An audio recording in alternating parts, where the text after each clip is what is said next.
මානව ශිෂ්ටාචාරයේ අක්මුල් සොයා අද මේ ඇවිල්ලා ඉන්නේ අදින් වසර 2700කට එහා මිනිස්සු අපේ රටේ හිටපු මානවයින් ඔවුන්ගේ අවමංගල්‍ය චාරිත්‍ර විධි සිදු කරපු එක් භූමියක් සොයාගෙන අද මම මේ ඉන්නේ ඉබ්බන්කටුව කියන ප්‍රදේශයේ ඉබ්බන්කටුව මහා ශිලා සුසාන භූමිය තුල. කුරුණෑගල දඹුල්ල ප්‍රධාන මාර්ගයේ ගලේවැල සිට දඹුල්ල දෙසට කිලෝමීටර් 11ක් පමණ ගමන් කරන විට මාර්ගයේ වම් පසින් ඉබ්බන්කටුව මහා ශිලා සුසානය හමු වේ.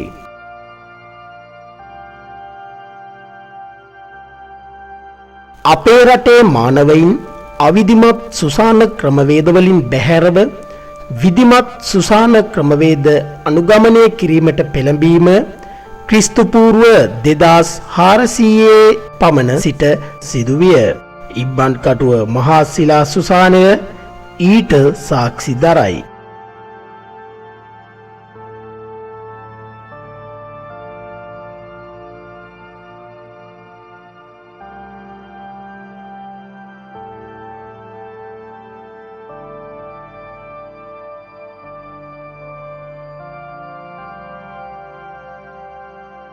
කාබන් 14 කාල නිර්ණයට අනුව ක්‍රිස්තු පූර්ව 770වත් ක්‍රිස්තු පූර්ව 350ත් අතර කාලයකට උරුමකම් කියන ඉබ්බන්කටුව මහා ශිලා සුසානය පූර්ව ඓතිහාසික යුගයට නෑදෑසකම් කියයි.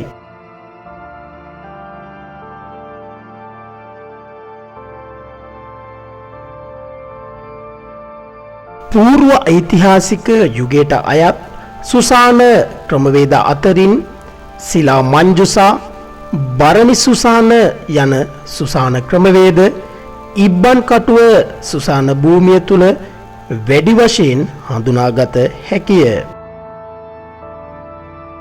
ශිලා මංජුසා සුසාන ක්‍රමය යනු ගල්පතුරු 4ක් හතර අත තබා භස්ම අවශේෂ සහිත කුඩා මැටි බඳුන ඒ තුල තැන්පත් කොට උඩින් ගල් පියනකින් ආවරණය කිරීමේ ක්‍රමවේදයයි.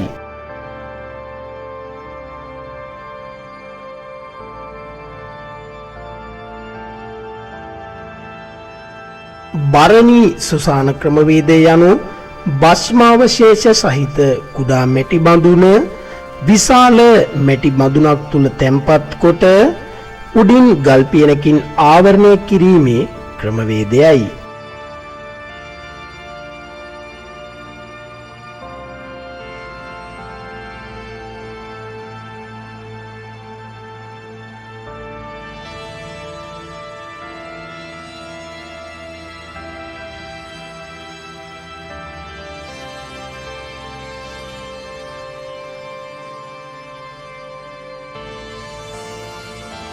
සුසාන භූමිය නිරීක්ෂණය කිරීමේදී කුටීර 2-3 සහිත සුසාන ගෙවල් හා කාමර කීපයක් සහිත පොකුරු සුසාන ගෙවල්ද හමු වේ.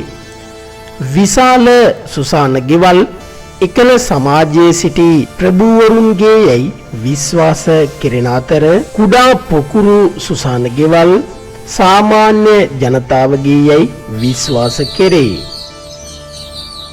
භස්මාවශේෂ සහිත මැටි බඳුන් තුල මියගිය අය ජීවත්ව සිටි කාලය තුල භාවිතා කළ මෙවලම්ද තැන්පත් කර ඇති ආකාරයක් දැකගත හැකියි. ඉන් අනාවරණය වන්නේ ඔවුන් පුනරුත්පත්ති සංකල්පය පිළිබඳව අදහසක් දරන්නට ඇති බවයි. එලෙස හමුවන මෙවලම් අතර මාල, පබලු, අංජනකූරු, තඹ, යකඩ, සුවඳ විලවුන් ආදිය හඳුනාගත හැක. ඇගේට්, කානීලියන් වැනි ඛනිජ වර්ග වලින් සකසා ඇති පබලු මෙරට නොමැති අතර ඒවා විදේශයන්ගෙන් ආනයනය කරන්නට ඇතැයි සිටිය හැක.